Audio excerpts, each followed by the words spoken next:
하나님의 말씀은 야고보서 2장 1절부터 13절입니다. 생명의 삶 본문입니다. 야고보서 2장 1절부터 13절까지입니다.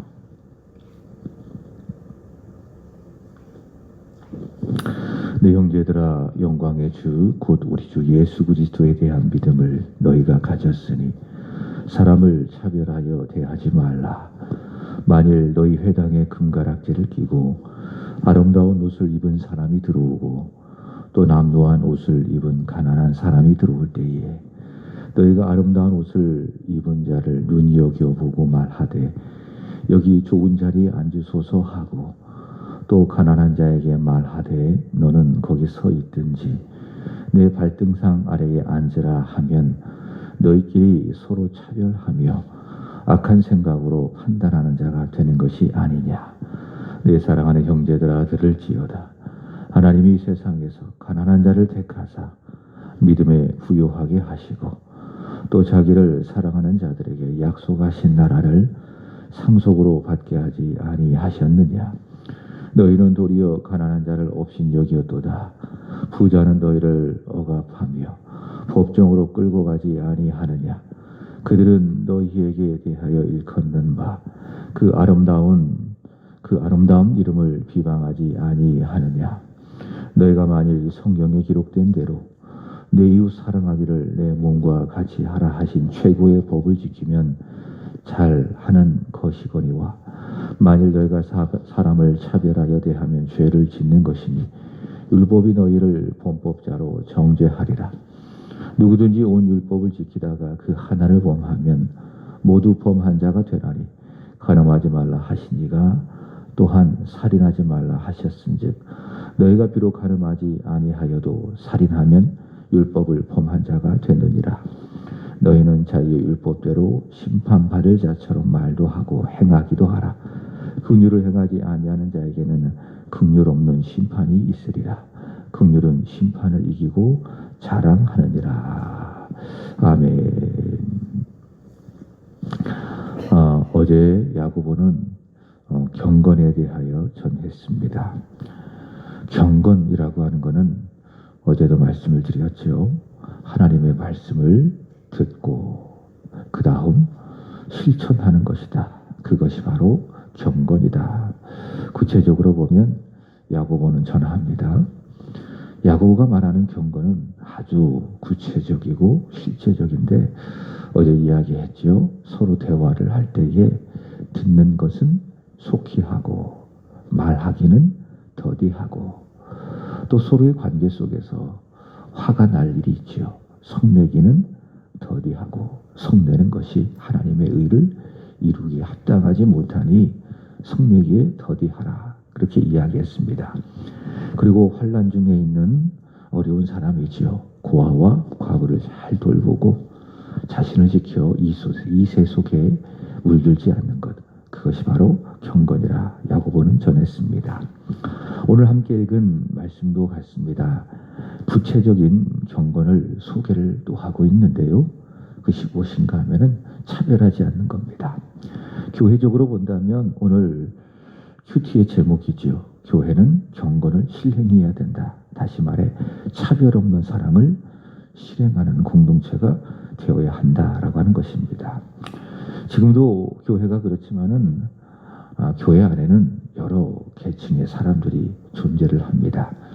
부한 사람이 존재를 하고 반면에 물질적으로 가난한 사람들이 공존을 하게 되고 야고보 당시 초대 교회도 같았습니다. 오늘 본문 2절의 말씀에 보면 이런 말씀이 있죠. 만일 너희 회당에 금가락지를 끼고 아름다운 옷을 입은 사람이 들어오고 금가락지를 낀 돈이 많이 있는 그런 부한 자가 있을 것이고 또 반대로 남루한 옷을 입은 가난한 사람이 들어올 때에 그렇게 가난한 사람이 있습니다. 그러니까 교회 안에는 부한 사람 그리고 가난한 사람이 존재하고 있었는데 문제는 차별했다라는 것이죠. 차별했다. 이어지는 3절에 보면 그 사실을 알 수가 있습니다. 아름다운 입은 사람은 눈여겨보면서 좋은 자리에 앉게 하고 어서 오세요라고 하면서 여기 앉으세요. 좋은 자리 상속으로 부한 사람은 안내를 해서 앉게 하고, 자 반대로 남루한 옷을 입은 사람, 가난한 사람은 뭐 눈여겨보지도 않고, 그래서 말하기를 그저 거기 서 있든지 아니면 내 발등상 아래 앉아 있든지 당신 마음대로 하세요. 그렇게 해서 이 부한 사람과 그리고 가난한 사람을 교회 안에서 차별했던 것을 알 수가 있습니다. 실제로 있었던 그런 일이라고 하죠. 미국의 한 교회에 목사님이 이렇게 초청을 받아서 그 교회 담임 목사로 부임하게 되어졌는데, 그 목사님이 이 거룩한 계획, 독특한 이벤트를 하나 세웠습니다. 그러니까 그 목사님은 알고 있었던 그런 이벤트였는데요. 부임 며칠 전부터 이제 노숙자 복장으로 교회 밖에서 이렇게 지냈다고 합니다. 그리고 교회 안으로 예배를 드리기 위해서 들어가는 성도를 향하여 이렇게 구걸하기 위해서 낡은 컵도 그 다음에 나 좀 도와주세요라고 하는 표지판을 두고 계속 그 교회 앞에서 이렇게 구걸을 하고 고개를 숙이고 있었다고 하죠. 그리고 며칠을 교회 앞에 그렇게 노숙자로서 거지로서 지내다가 이제 그 목사님이 부임할 주일이 되었습니다. 그리고 그 목사님이 이 노숙자의 복장으로 예배당 안으로 들어가게 되었습니다. 그래서 사람들이 밖에서도 이렇게 부담스럽게 여겼는데, 또 그 노숙자 하신 그 목사님이 모르죠. 아직 그분이 담임 목사님인지 본당 안으로 들어오니까는 그분이 앉는 것을 부담스러워하고, 또 누가 안내하는 분도 그분을 안내하려고 하지도 않고 아주 꺼려하고 대부분 그랬다는 거죠. 그 목사님이 이렇게 그냥 앞자리에 앉아 있다가 이제 오늘 우리 교회 담임 목사님이 오셔서 말씀을 전하십니다. 사회자가 그렇게 안내를 하고 설교 시간이 되어 그 목사님 강단으로 올라가는 겁니다. 그래서 사람들이 깜짝 놀랐죠. 노숙자가 강단으로 올라가니까. 그리고 나서 설교를 딱 시작하기 전에 이제 노숙 복장을 딱 벗고 자신의 소위 말하는 정체를 밝힙니다. 그래서 사람들이 깜짝 놀랐다는 거죠. 그가 이렇게 말씀을 전했습니다. 이렇게 전했다고 합니다. 몇 달 동안 나는 우리 교회 밖에서 노숙을 하면서 우리가 사랑하기 힘든 모습을 가진 사람들에게 어떻게 하는지 지켜보았습니다. 여러분은 하늘에 계신 아버지가 가장 사랑하기 힘들어 보이는 사람에게도 동일한 은혜를 내려주신다라는 사실을 알고 계십니까? 그분은 모든 사람에게 은혜를 주십니다. 그분은 차별이 없으십니다. 만약 여러분이 하늘에 계신 우리 아버지와 같이 사랑하고자 한다면 차별하지 말아야 합니다. 우리는 종종 우리의 유익이 있을 때만 사람을 사랑하려고 합니다. 차별하는 그런 성도들의 사랑을 그렇게 그 목사님은 꼬집었다고 합니다. 오늘 야고보 당시 교회처럼 차별하는 교회의 모습을 잘 보여주고 있습니다. 이 말씀 앞에서 이 교회를 담임하는 목사로서 나를 한번 돌아봅니다. 나는 혹시 우리 성도들을 가진 것에 따라서 차별하고 있지는 않는가? 또 우리 교회는 혹시 차별하는 교회가 아닌가? 한번 이 말씀 앞에서 한번 돌아보게 되는 것이죠. 자, 오늘의 말씀은 교회가 차별이 없는 공동체, 차별 없는 사랑을 실행하는 공동체이어야 하는 이유를 세 가지로 전하고 있습니다. 자, 첫 번째로 1절입니다. 내 형제들아, 영광의 주 곧 우리 주 예수 그리스도에 대한 믿음을 너희가 가졌으니, 뭐라고 이야기합니까? 사람을 차별하여 대하지 말라. 그렇게 전합니다. 주 예수 그리스도에 대한 믿음을 가졌으니, 그 믿음이 있으니 차별하지 말라. 이렇게 전합니다. 예수님께서 이 세상에 계실 때에 그 누구도 차별하지 않으셨습니다. 다시 말해 사람을 대할 때에 오늘 야고보가 봤을 때에 그 당시 교회처럼 그 사람의 소유를 본 것이 아니라 사람을 대할 때에 저 사람이 돈이 많냐 아니면은 적냐, 부한가 가난한가, 그것을 본 것이 아니라 예수님 그 사람 존재 자체를 봤다라고 하는 것이죠. 자, 그러니 그 사람이 돈이 있든 또 돈이 없든 그것과 상관없이 예수님 그 사람을 사랑하셨습니다. 예수님께서는 가난한 자들만 사랑하는 것이 아닙니다. 가난한 자도 사랑하셨습니다. 동시에 부한 자도 사랑하셨습니다. 부한 자 대표적으로 누굽니까? 삭개오죠. 예수님 삭개오도 사랑했습니다. 삭개오 세리장입니다. 돈이 아주 많은 사람입니다. 그러니까 세리 중에서도 탑이죠. 돈이 아주 많은 사람. 그 삭개오도 예수님께서는 사랑하셨습니다. 그 사람이 가지고 있는 소유, 그것과 상관이 없이 그 존재 자체로 사랑하셨습니다. 삭개오라고 하는 그 존재, 네가 돈이 많은가? 네가 돈이 없는가? 나는 그것을 상관하지 않는다. 예수님 존재 자체로 사랑하셨습니다.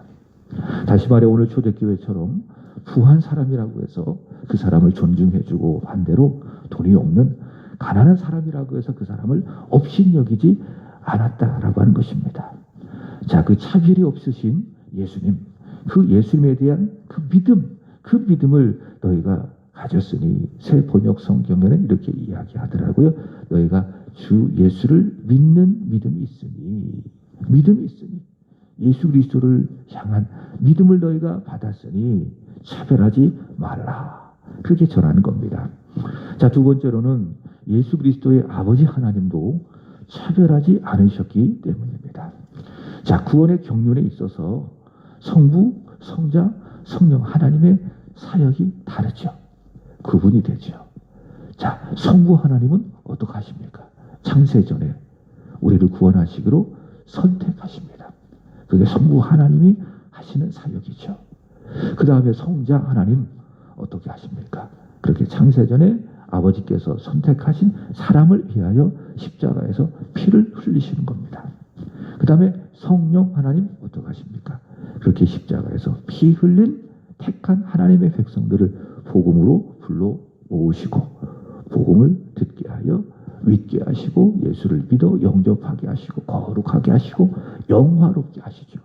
자, 이것이 바로 에베소서 1장에서 말씀하고 있는 삼위 하나님, 아버지 하나님, 아들 하나님, 성령 하나님의 그 구원의 경륜에 있어서 독특한 사역인데, 자, 특별히 오늘 야고보는 이야기하기를 성부 하나님의 선택에 있어서 아버지 하나님은 차별이 없으시다. 그렇게 이야기하고 있습니다. 본문 5절을 보시기 바랍니다. 내 사랑하는 형제들아 들을지어다. 하나님이 세상에서 가난한 자를 택하사 믿음에 부요하게 하시고 또 자기를 사랑하는 자들에게 약속하신 나라를 상속으로 받게 하지 아니하셨느냐. 자, 이 말씀을 오해를 해서 잘 보셔야 돼요. 하나님은 가난한 자만 택하신다. 그들에게만 약속한 나라를 상속받게 하신다. 그게 아니라는 거예요. 이 말씀을 오해해서 하나님은 가난한 사람만 택하시는구나. 그게 아니라는 거예요. 이 말씀은 어떤 의미인가 하면은 당시 교회가요, 가난한 사람을 업신 여기고 부한 사람만 존귀하게 여기니 야고보가 그 나쁜 행태를 이렇게 우회적으로 꼬집는 겁니다. 자, 아버지 하나님의 구원에 있어서 선택, 택하심이라는 것에는 인간적인 조건이 전혀 들어갈 수가 없습니다. 하나님은요, 아버지 하나님은요, 가난한 사람이든 부한 사람이든 오직 택하시는데 그의 절대적인 100%의 주권과 그리고 100% 자신의 사랑의 기초에서 선택하시는 겁니다. 다시 말해 하나님께서 사람을 택하사 구원하실 때 거기에는 차별이 있습니까? 없습니까? 없다. 예수 그리스도께서 이 세상에 계실 때에 차별 없이 부한 사람이든 가난한 사람이든 대하셨던 것처럼 예수 그리스도의 아버지 하나님께서 구원하시기로 누군가를 택하실 때에 차별 없이 택하신다. 오직 하나님의 주권과 그 사랑에 기초하여서 선택한다라고 하는 겁니다. 자, 그러니 부한 자라고 해서 잘 해주고 가난한 자라고 해서 여기 6절의 말씀처럼 업신 여기지 말라. 그렇게 차별하지 말라. 그렇게 말하고 있습니다. 아버지 하나님의 선택에 있어서 차별이 없으니. 자, 그 다음에 세 번째로는 하나님의 말씀, 율법이죠. 생명의 율법. 그 율법이 명령하기 때문에 그렇습니다. 자, 율법이라고 하는 거는요, 우리가 구원받기 전에는 일종의 거울과 같은 역할을 합니다. 그러니까 사람이 누구인지 정확하게 사람은 모릅니다. 이 죄인의 모습을, 죄성을 가지고 있기 때문에 정확하게 자기 자신을 보지 못하는 거예요. 또 철저하게 자아중심, 이기적이지 않습니까? 그래서 누군가 이야기를 한다고 하든지 이렇게 해도 자기 자신을 모릅니다. 그러니까 사람 자신을 벗어나지 못하는 거예요. 특별히 하나님 앞에 죄인이다라는 이 사실을 사람은 정확하게 알 수가 없습니다. 무지하고 무식해서. 그래서 하나님께서 너는 죄인이다. 하나님의 영원한 공의로운 형벌을 받을 죄인이다.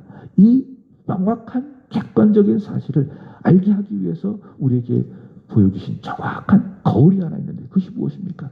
그것이 바로 율법입니다. 그래서 율법 앞에 딱 서기만 하면 내가 하나님 앞에 얼마나 하나님의 공의로운 심판을 받아 저 지옥불에 떨어질 죄인인지 정확하게 드러나게 되는 겁니다. 그러니까 율법은 구원받기 전에는 그런 정죄의 기능이 있어요. 율법 자체가 죄가 아니에요. 율법 자체가 죄가 아니에요. 율법은 생명의 하나님의 말씀입니다. 그 율법의 기능이 뭐냐? 하나님 앞에서 우리 인생이 예수 없이 구원이 불가능한 죄인이다라는 그 사실을 명확하게 보여주는 일종의 거울과도 같다. 이게 율법의 첫 번째 기능입니다. 자, 그렇게 율법을 통해서 나는 죄인임을 깨달아 알게 되었어요. 그리고 율법이 말씀하는 바 예수 그리스도를 믿게 되었어요. 그럼 율법은 쓸모없느냐? 그렇지 않습니다. 이제 율법은 구원받은 내가 거룩해지고 영화롭게 하기 위한 하나님의 생명의 말씀이 되는 거예요. 그래서 성령으로 말미암아 지키고 순종해야 될 하나님의 말씀, 그것이 바로 이제 우리에게 살아있는 율법이 되는 것입니다. 자, 그러면 율법이 우리에게 명령하는 바가 무엇입니까? 사랑이죠. 위로는 마음을 다하고 목숨을 다하고 힘을 다하여 하나님을 사랑하는 겁니다. 제가 송구영신 예배를 드리면서 2023년도 하나님의 말씀을 받았습니다. 여러분들은 어떤 말씀을 받으셨는지 모르겠어요. 여기 계신 분 다 송구영신 예배 드렸기 때문에 각자 주신 말씀이 있을 거라 생각합니다. 저는 이 말씀을 받았어요. 마태복음 22장 37절입니다. 예수께서 이르시되 내 마음을 다하고 목숨을 다하고 뜻을 다하여 주 하나님 사랑하라. 주 너의 하나님을 사랑하라. 이 말씀을 받았어요. 자, 이것이 무엇이냐? 율법, 하나님의 말씀이 요구하시는 바입니다. 위로는 하나님을 사랑하는 거예요. 그리고 아래로는 여기 8절의 말씀에 보면 무엇입니까? 내 이웃을 사랑하되 내 몸과 같이 사랑하라. 이렇게 말씀하고 있습니다. 그러니까 하나님의 말씀, 율법은 사랑, 하나님을 사랑하고 이웃을 사랑하는 것이다. 자, 여기서 이웃은 누군가? 부한 사람이나 가난한 사람 모두가 다 포함되어져 있습니다. 자, 그래서 내가 내 이웃을 사랑한다. 예수를 믿고 구원받은 자로서, 주 예수 그리스도에 대한 믿음을 가진 자로서 내 이웃을 사랑한다. 그것은 어떤 의미인가? 차별 없이 사랑한다라고 하는 것입니다. 자, 그런데 9절의 말씀에 보면 사람을 차별하여 대하면 그것은 무엇인가? 이웃을 사랑하라고 하는 하나님의 말씀을 어긴 일이고 그것은 곧 죄를 짓는 것이다. 내 이웃을 내 몸처럼 사랑하라고 하는 율법의 말씀을 어겼기 때문에 그렇다면 그 율법이 너를 범법자로 정죄하는 것이 아니냐. 그러니 내 이웃을 내 몸처럼 사랑해라. 부한 자든 가난한 자든 차별 없이 사랑하라. 이렇게 말씀하고 있습니다. 이렇게 야고보는 예수님께 대한 믿음을 너희가 받았고 또 아버지께서 우리를 택하실 때에 차별 없이 선택하셨고 또 우리가 지켜야 할 순종해야 될 생명의 율법이 우리에게 차별 없는 사랑을 명하였기 때문에 차별하지 말아라. 교회는 차별 없는 사랑을 실행하는 공동체가 되어야 한다. 이렇게 전하고 있습니다. 자, 여기 생명의 삶 뒤에 한번 보면은 이런 말이 있어요. 그러니까 제가 이렇게 말씀을 전하면 집에 가셔서 이것을 꼭 펴고 이렇게 큐티도 하시고 저 뒤에 보면은 본문 해설이 있습니다. 참고로 읽어보시면은 아주 유익할 것입니다. 자, 41페이지에 오스왈드 챔버스가 이런 말을 했지요. 한번 읽어볼까요? 다 같이 시작. 차별하는 마음으로 연약한 이를 멀리하는 이기적인 사람은 주님도 멀리하신다. 이렇게 전하고 있습니다. 주님은 누구십니까? 말씀드린 것처럼 차별하지 않는 분이시죠. 근데 그 주님을 믿는다고 하면서도 교회 안에서 내가 누군가를 있는 것 가지고 차별을 하게 된다면 주님은 그 차별하는 사람을 멀리 하신다. 그래서 바꿔 생각해 보세요. 주님은 누구를 가까이 하십니까? 차별하지 않는 사람.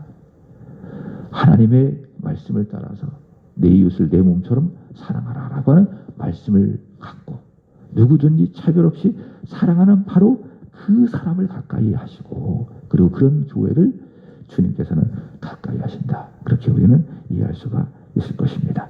자, 말씀을 마칩니다. 저와 여러분, 그리고 우리 세한교회가 차별 없는 사랑을 실천하는 그런 생명의 공동체, 사랑의 공동체가 되기를 바랍니다. 2023년도 표처럼 여호와를 앙망하여 새 힘을 얻어서 진정한 사랑을, 차별 없는 진정한 사랑을 실행하는 은혜의 공동체, 사랑의 공동체, 생명의 공동체, 힘이 있는 공동체, 우리 세한교회가 되기를 이 새벽에 간절히 소망해보고 기도해봅니다. 기도하겠습니다. 하나님 아버지, 우리 세한교회 성도들, 그리고 우리 세한교회 주 예수 그리스도에 대한 믿음을 받았으니, 또 아버지 하나님의 은혜로, 사랑으로, 주권으로 택함을 받았으니, 또 내 이웃을 내 몸처럼 사랑하라라고 하는 하나님의 말씀을 받았으니, 부한 자건 가난한 자건 서로 사랑하되 차별 없이 살아가게 하여 주옵소서. 차별 없는 사랑을 실행하는 생명의 공동체, 은혜의 공동체, 우리 세한교회 다 되게 하여 주옵소서. 하나님, 오늘은 이 구역을 위하여 간절히 기도합니다. 박종수 강미선 권사님의 가정, 예찬 예성, 우시숙 권사님, 전지수, 김승기 권사님, 변윤식, 변혜령, 변세봉, 변준영, 그리고 우리 김영숙 씨, 그리고 김명호 어머님, 그리고 최일홍 씨 축복하여 주시기를 간절히 원합니다. 2023년도 더 부흥하는 구역, 이 구역이 되게 하여 주옵소서. 여호와 하나님을 간절히 앙망하게 하여 주시고, 그리하여 독수리가 날개를 치며 올라가듯 새로운 힘을 얻어 힘 있는 구역이 되게 하여 주시옵소서. 예배를 사모하는 예배자 되게 하여 주시고, 말씀이라면은 기꺼이 생명 걸고 순종하는 제자가 되게 하여 주시고, 기도로 철저히 무장된 용사가 되게 하여 주시고, 복음을 전하는 생명의 복음의 증인이 오늘 이 구역 지체들이 다 되게 하여 주옵소서. 특별히 우리 영숙 씨를 축복해 주시길 간절히 원합니다. 올해도 변함없이 하나님 영혼 구원을 위하여 기도하고, 특별히 믿지 아니하는 가족의 영혼 구원을 위하여 열심히 기도할 것입니다. 하나님 기쁘게 들으시고 기쁘게 응답하시옵소서. 항상 기도하되 낙심하지 아니하는 믿음의 사람이 되게 하여 주옵소서.